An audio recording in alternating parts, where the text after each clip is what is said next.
하나님께서 이 땅을 만드시고 에덴 동산에 아담과 하와를 두시고 언약을 맺으셨습니다. 너희가 선악을 알게 하는 나무 열매는 먹지 말아라. 그랬을 때 그 약속을 어기고 아담과 하와가 하나님과의 약속을 깨트려 버렸습니다.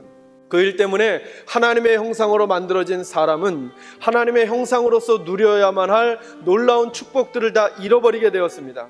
저와 오늘 여러분들이 나눌 내용은 그 잃어버린 내용들이 구체적으로 세 가지 방향으로 오늘 본문에서 드러나는데, 그것이 무엇인지를 찾아가려고 하는 것입니다.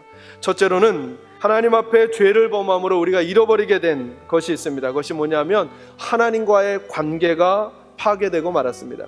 사람이 하나님 앞에 언약을 깨트리면서 어떤 일이 생겼느냐 하면, 오늘 8절 말씀해 보니까 그들이 그날 바람이 불 때 동산에 거느시는 여호와 하나님의 소리를 듣고 아담과 그의 아내가 여호와 하나님의 낯을 피하여 나무 사이에 숨었다, 이렇게 말했습니다. 그래서 우리의 범죄함은 무엇보다도 하나님과의 관계를 왜곡시켜 버렸습니다.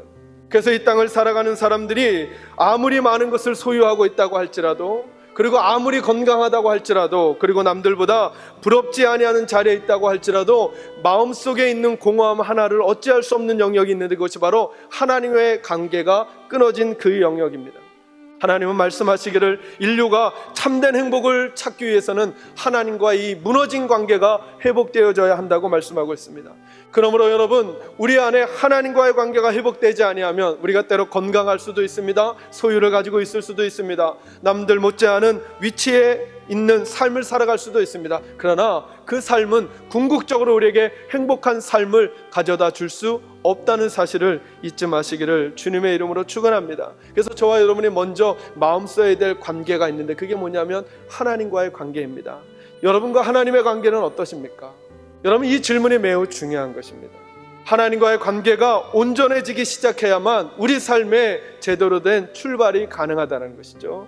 두 번째로, 우리의 죄로 인해서 파괴된 관계가 또 한 가지 있는데, 그게 뭐냐 하면 사랑과의 관계가 파괴되고 말았습니다. 여러분, 이것은 온전한 사랑과의 관계가 죄악이 우리에게 들어온 이후로 파괴된 것을 말하고 있는 것입니다.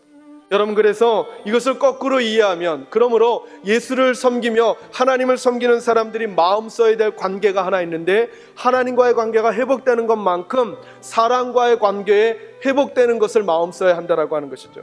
조금 더 나아가서 이야기하면 이것입니다. 하나님에 대한 믿음은 기필코 사랑과의 관계에서 증명되어야 한다라고 하는 것입니다.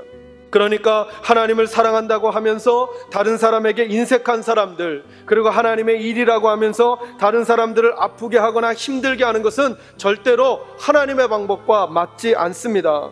그러므로 우리가 예수 믿고 나서 믿음을 쌓아간다라고 하는 것은 뭐냐면 나 때문에 다른 사람들을 행복하게 하는 것입니다. 이것이 하나님을 사랑하는 사람들이 삶 속에서 보여주어야 할 증거인 것입니다. 그러므로 사랑하는 성도 여러분, 예배당에 많이 나왔다고, 혹은 기도 생활을 많이 한다고, 교회 일을 많이 한다고 내가 가정 일은 소홀히 했지만, 내 남편과 아내 일은 소홀히 했지만 하나님 나 괜찮게 여겨주실 거야 생각하면 이제부터 각오하십시오. 그건 착각입니다. 그건 진짜 착각입니다. 하나님 우리에게 뭘 요구하시느냐 하면, 정말 내가 나를 사랑하느냐? 그러면 너와 함께 살아가는 사람들을 행복하게 해라. 이게 하나님이 우리에게 주신 사명입니다. 세 번째로는 자연과의 관계가 파괴되었습니다. 다시 말하면 우리가 살아가는 세상, 환경과의 관계가 파괴되었습니다. 여러분, 태초에 하나님이 이 땅을 만드셨을 때 사람은 기쁨 가운데 풍성한 은혜들을, 하나님의 은혜를 누리기만 하면 되었어요. 근데 우리에게 죄가 들어오므로 어떤 일이 생겼냐면 우리의 자연 환경들이 저주를 받았다고 말합니다. 그래서 사람은 수고하지 아니하면 그 소산을 먹기 어렵게 됐다는 것이죠. 그래서 여러분, 자연도 마찬가지입니다. 하나님께서 자연 환경도 우리에게 잘 가꾸고 다스리면서 아름답게 유지해 나가라고 허락해 주신 이곳을 사람들이 그 관계가 파괴되므로 나의 유익을 위해서는 자연을 함부로 훼손하거나 환경을 아끼지 않는 일들이 우리에게 팽배해져 있다고 합니다. 사람을 위해서라면 자연 환경을 마음대로 사용하는 것이죠. 그러나 여러분, 이것은 성경적인 관점에서는 옳지 않습니다. 그러니까 우리 예수 믿는 사람들이 이런 자세는 옳지 않습니다. 교회는 거룩한 곳이고 내가 생활하는 직장 혹은 이웃, 사회는 그런 곳 아니야 라고 생각하는 것은 온전한 자세가 아닙니다. 그래서 직장 생활하면서 내가 마지못해 먹고 살려니까 이거 하지, 내가 빨리 끝나고 교회 가야지, 이런 자세는 옳은 자세가 아니라고 하는 것입니다. 내가 살아가는 삶의 자리, 직장, 사업, 학교, 이 자리가 내게 기쁨이 되고 의미가 있어지는, 마치 하나님의 일을 하듯이 그 일을 감당하는 곳이 되어야 한다라고 하는 것입니다. 우리는 하나님께 처음 받았던 소중한 가치들을 잃어버렸던 사람들입니다. 하나님과의 관계, 사람과의 관계, 우리가 살아가는 세상과의 관계. 근데 저와 여러분이 예수님을 영접하는 순간 이것을 새롭게 해주신다고 말씀하셨습니다. 저와 여러분이 이제 하나님을 두려워하지 않아도 됩니다. 주님 앞에 나와 주님과 교제할 수 있습니다. 그 교제의 능력으로 화평케 하는 사람으로 살아가야 합니다. 평화를 전하고 행복을 전하는 사람. 여러분을 축복합니다. 여러분이 살아가는 가정과 직장과 이웃들 안에 여러분들 때문에 하나님의 행복이 더 많아지시기를 주님의 이름으로 축원합니다.